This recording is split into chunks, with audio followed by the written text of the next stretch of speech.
ہو جاتے اگر ہمارے پاس علم نہ ہوتا، انسان نہ ہوتا۔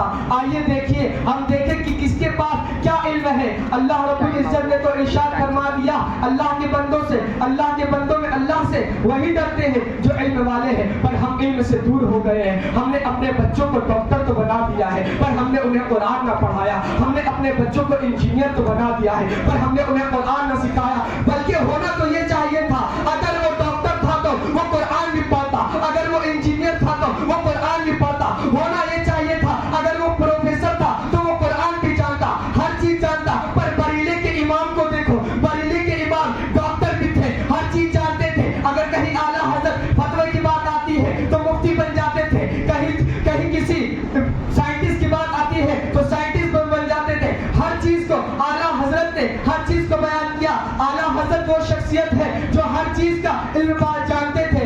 دنیا میں جتنے بھی معلم ہیں، جتنے بھی علماء ہیں، سب کے پاس علم ہے، پر اعلیٰ حضرت کے پاس 100 سے زائد علوموں کے مالک تھے۔ اعلیٰ حضرت وہ شخصیت ہے جو 100 سے زائد علوموں کے مالک تھے۔ لوگ سوچتے کہ اعلیٰ حضرت صرف شاعر تھے، ہمارے اعلیٰ حضرت شاعر نہ تھے۔ جب اعلیٰ حضرت عالم تھے تو سائنٹسٹ بھی تھے، اعلیٰ حضرت ہر چیز تھے، پروفیسر بھی تھے، ہر چیز تھے۔ انہوں نے ایک شعر آقا کے عشق میں لکھا ہے، کہتے ہیں میرے رضا وہی رب ہے جس نے تجھ کو ہم عطن کرم بنایا، ہمیں بھیگ مانگنے کو تیرا آستا بنایا۔ معزز سامعین، ہم نے قرآن پڑھا پر اس کو دیکھا نہیں، قرآن کہہ کیا رہا ہے۔ قرآن نے کہا نماز قائم کرو، ہم نے سمجھ تو لیا، پر نماز کو وقت پہ نہیں ادا کرتے، نماز کو وقت پہ ادا نہیں کرتے، جماعت سے نماز نہیں پڑھتے، ہم نے نمازوں کو ترک کر دیا، اس لیے ہماری قوم پیچھے ہے۔ آج سب سے زیادہ جس کو ٹارچر کیا جا رہا ہے وہ ہم ہیں، ہم مسلمانوں کو سب سے زیادہ ٹارچر کیا جا رہا ہے، کیونکہ ہمارے بچے ڈاکٹر تو بن رہے ہیں، انجینئر تو بن رہے ہیں، ہر علوم سے سیکھ رہے ہیں، پر قرآن سے دور ہے، عالم دین کی بارگاہ میں نہیں آتے ہیں، وہ علماء سے آ کے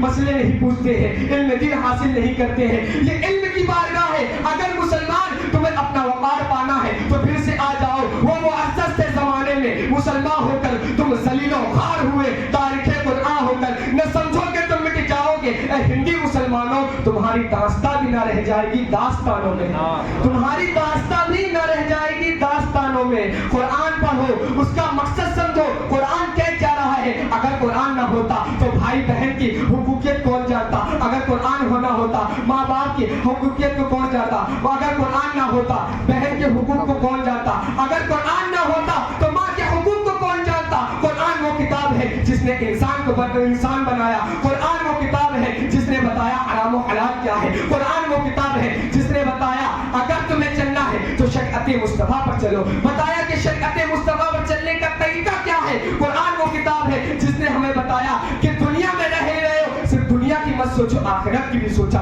وہ قرآن وہ کتاب ہے جس نے بتایا علماء کی بارگاہ میں آؤ تو کیسے آنا ہے۔ وہ قرآن نے بتایا کہ چھوٹے کا ادب کیا ہے، اس قرآن نے بتایا کہ ہر چیز قرآن نے بتایا، ہم نے قرآن ہی کو بند کر کے رکھ دیا۔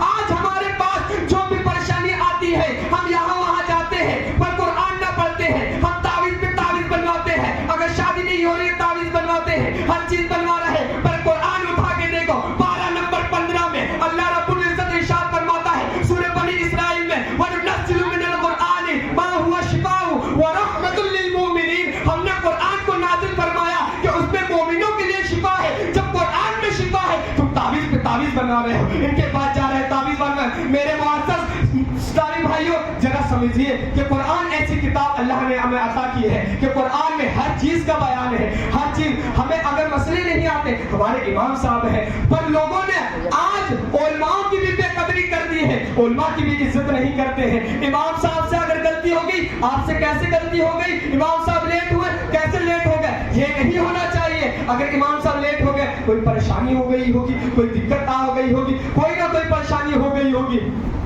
تو کہتا ہے شاید نے کیا ہی خوب کہا ہے، آنے لگی دولت پاس حرام کی، بھول گئے تمام عادت احترام کی۔ آنے لگی دولت پاس حرام کی، بھول گئے تمام عادت احترام کی۔ وضو اور غسل کے فرائض جنہیں پتہ نہیں، غلطیاں وہ بھی نکال رہے ہیں امام کی، غلطیاں وہ بھی نکال رہے ہیں امام کی۔ جو 5 وقت نماز پڑھا رہے ہیں مسجد میں اور آپ کو بلا رہے ہیں کہ نماز پڑھنے کے لیے آؤ، پھر بھی ہم دور ہیں۔ 1 مہینے کا رمضان آتا ہے، بس اس میں